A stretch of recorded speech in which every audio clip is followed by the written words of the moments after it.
This lecture will discuss population and economic growth being drivers of energy demand. And before we start, I would welcome you to, for those who are listening along with the module, navigate to Slido at www.slido.com or sli.do, enter the event code SUSTN, hashtag SUSTN, and give me your opinion on these two questions. So first of all, do you agree or disagree with the expression that radical population control is needed to ensure environmental sustainability? Do you agree or disagree with that statement? And second statement is, do you think that infinite economic growth is not or is consistent with environmental sustainability? So you can pause this video, give me your opinion on those two things, and come back. Okay, well, I'm going to give you the class of 2019's opinion on these two things. So first question was that radical population control is needed to ensure environmental sustainability. 37% of students agreed with that statement. Most people disagreed. They did not think that radical population control is needed. And as for economic growth, more people agreed that our current economic model is not consistent with environmental sustainability. So more people thought that economic growth needs to be addressed rather than population control. And the reason that I want to make this lecture about population growth is that it's a very commonly expressed opinion that the big problem is population growth, that it's the only way that we can deal with environmental sustainability, and it's really we're the problem. And that's where the first part of this lecture will come from. So first of all, to knock this on the head, historically CO2 emissions have basically tracked global population one for one. So if you index CO2 emissions from energy and population in 1990 at 100, population has grown pretty much at the same rate as emissions. Emissions kind of slow down or speed up. But so basically, it's not surprising to see that population control is proposed as an essential remedy by some people in environmental movements and so on. Or people who say population is the enemy in the room. A recent paper signed by several thousand scientists said that population control was one of the things needed to ensure future sustainable climate, for example. But I hope that this lecture dispels this myth. To give you a historical context of kind of the concern about population growth, the first sort of thinker on this was Thomas Malthus, who in around 1800 predicted that basically population growth was exponential. He saw that the population was growing exponentially, but that food growth was linear. So he predicted widespread famine and civilizational collapse. And this sort of thinking, called Malthusian catastrophe, became quite common. Some people on the same vein regard Hardin, The Tragedy of the Commons, Freedom to breed will ruin us all. The Club of Rome, Limits to Growth. This was more in line with economic growth. And Paul Ehrlich then, who in the early 20th century observed that the population of the world had doubled within one generation from 2 billion to 4 billion and was on track to do so again. So assumed that basically there would be major widespread famine in the 1970s and 1980s, as well as other major social upheavals. And these sorts of thoughts often spurred people to have what I personally consider to be quite racist arguments and prescriptions. These types of arguments were used to justify different forms of population control, including sterilization, forced family planning. I don't mean like the good kind of family planning and giving choices, but for example, China's one-child policy, which caused widespread misery. But what is interesting is that these projections, this population bomb, the Malthusian catastrophe, have not come to pass. In the past, mechanized agriculture, the Green Revolution, and other technological advances resulted in the world food production rising as faster than population growth, and the world more than meets its own need for for food at the moment. But the concern now moves to the climate crisis and the Earth's carrying capacity to provide different resources. So I take you to looking when I say these statements can be quite racist. If you look at the fertility rate here, about 2.3 children per woman is known as the replacement rate. So if every woman in a population has about on average of 2.3 children, then the population will remain stable. And in many developed regions, we are at or below the replacement rate. And it's in developing regions where the fertility rate is still high. If you match that against CO2 per capita, you can see that there's this inverse relationship between per capita CO2 emissions and fertility rate. So it's really the parts of the world where population is growing the fastest that has the least impact on climate. So I mean, you know, when people talk about radical population control, they're probably not talking about population control in parts of the world where it's already stable, but in this part of the world. And I find that deeply problematic for different reasons. I take you next to the great work of Mr. Hans Rosling, who is a really tremendous demographer, and I really strongly recommend watching various videos of his. This is my favorite one on global population growth.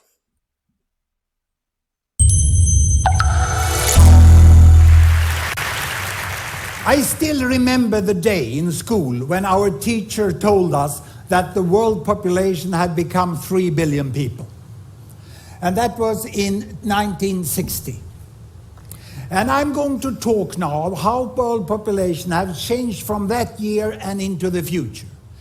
But I will not use digital technology as I've done during my first 5 TED Talks. Instead, I have progressed. And I am today launching a brand new analog teaching technology that I picked up from IKEA.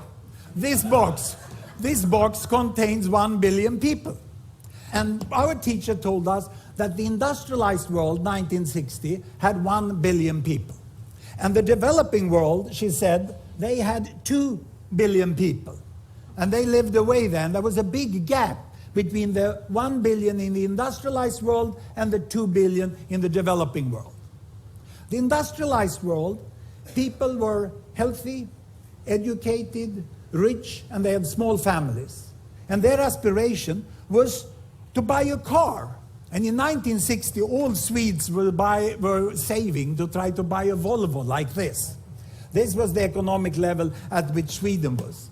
But in contrast to this, the developing world, far away, the aspiration of the average family there was to have food for the day. And they were saving to be able to buy a pair of shoes. There was an enormous gap in the world when I grew up. And this gap between the West and the rest has created a mindset of the world which we still use linguistically when we talk about the West and the developing world. But the world has changed, and it's overdue to upgrade that mindset and that taxonomy of the world and to understand it. And that's what I'm going to show you. Because since 1960, what has happened in the world up to 2010 is that a staggering 4 billion people have been added to the world population. Just look how many. The world population has doubled since I went to school. And of course there has been economic growth in the West.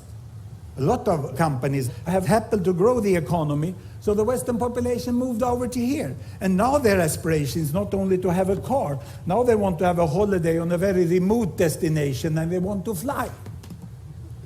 So this is where they are today. And the most successful of the developing countries here, they have moved on, you know, and they have become emerging economies, we call them. And they are now buying cars. And what happened a month ago was that the Chinese company Geely, they acquired the Volvo company. And then finally the Swedes understood that something big had happened in the world. You know? So there they are. And the tragedy is that the 2 billion over here that is struggling for food and shoes, they are still almost as poor as they were 50 years ago. The new thing is that we have the biggest pile of billions, the 3 billions here, which are also becoming emerging economies. because they are quite healthy, relatively well educated, and they already also have 2 to 3 children per woman, as those have. And their aspiration now is, of course, to buy a bicycle. And then later on they would like to have a motorbike also. But this is the world we have today. No longer any gap. But the distance from the poorest here, the very poorest, to the very richest over here, is wider than ever. But there is a continuous world from walking, biking, driving, flying. There are people on all levels, and most people tend to be somewhere in the middle. This is the new world we have today in 2010. And what will happen in the future? Well, I'm going to project into 2050. I was in Shanghai recently, and I listened to what's happening in China, and it's pretty sure that they will catch up, just as Japan did. All the projections. This one will grow with 1 to 2 or 3%, and this grows with 7, 8, and then they will land up here. They will start flying. And these lower middle income countries, the emerging countries, they will also forge forwards economically.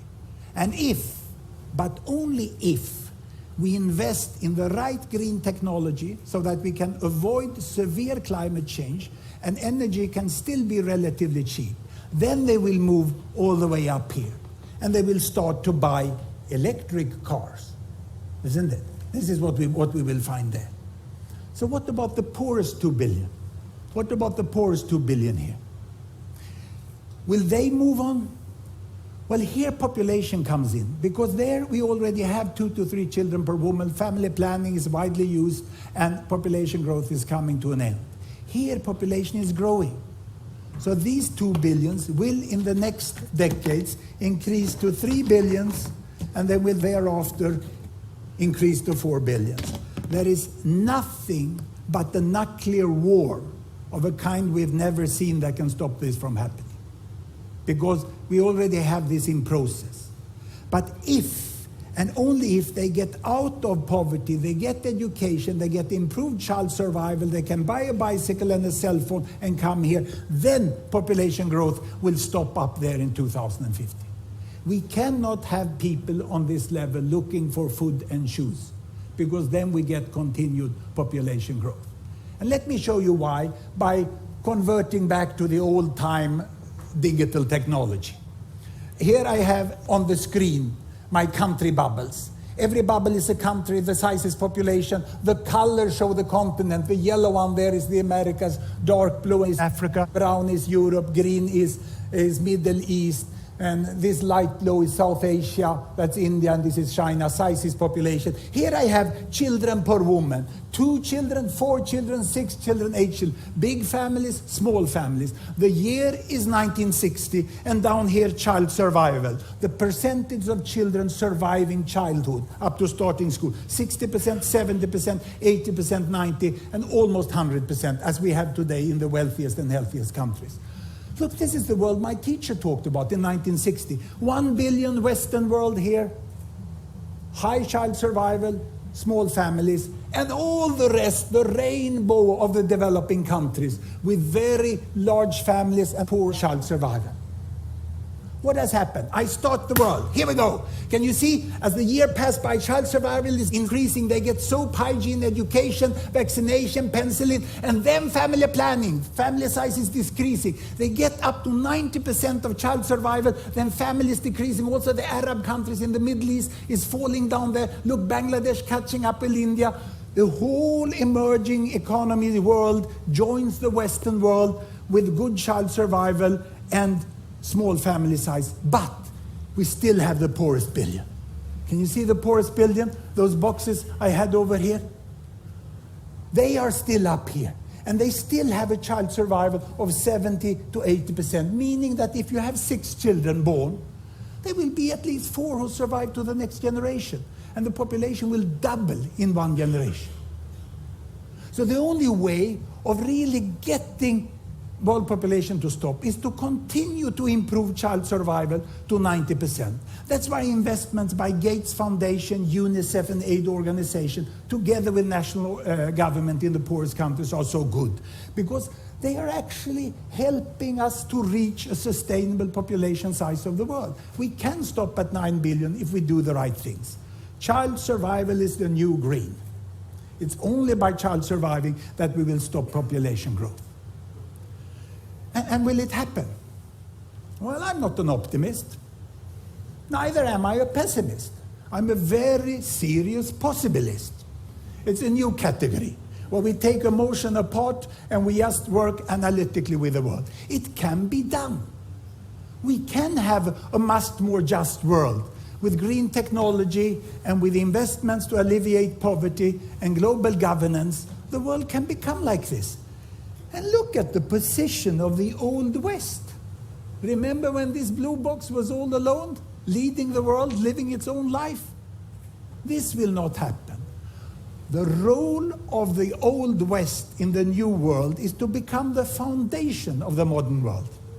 Nothing more, nothing less. But it's a very important role. Do it well and get used to it. Thank you very much.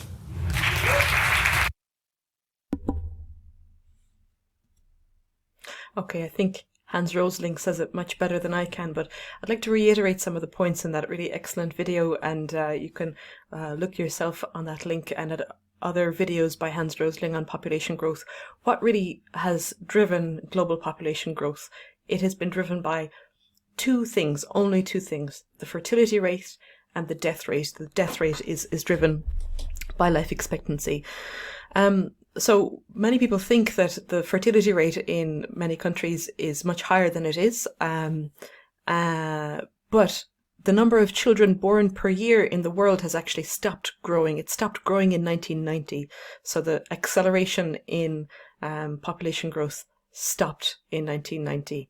And the total number of children below 15 years of age in the world is now relatively stable at around 2 billion. So this illustrates the total fertility rate in the world. Here is the global one. So if you see, the fertility rate is flattening out and is projected to be just around replacement rate by 2100. So the fertility rate has been declining very rapidly because of improvements in living conditions. This is the global population growth projection from the UN. The current projection, the median projection, thinks that we'll level off at about 10 billion people by 2100.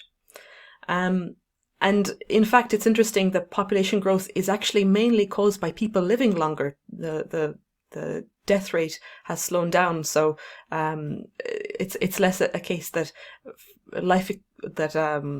the fertility rate has increased, but the life expectancy has actually increased, and that's driving most population growth. And I don't think that's something that we're going to argue, that we should be trying to limit life expectancy.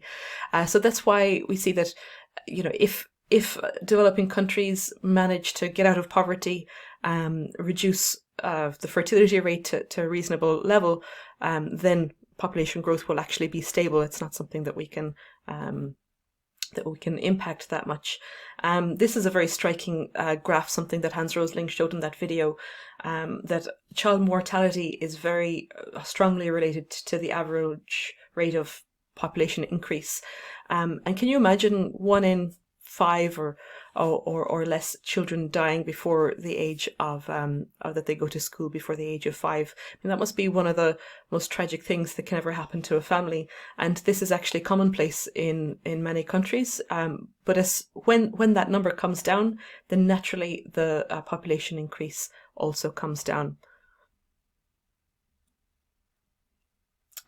Here again is the birth rate of women, so the births per woman, depending on income level.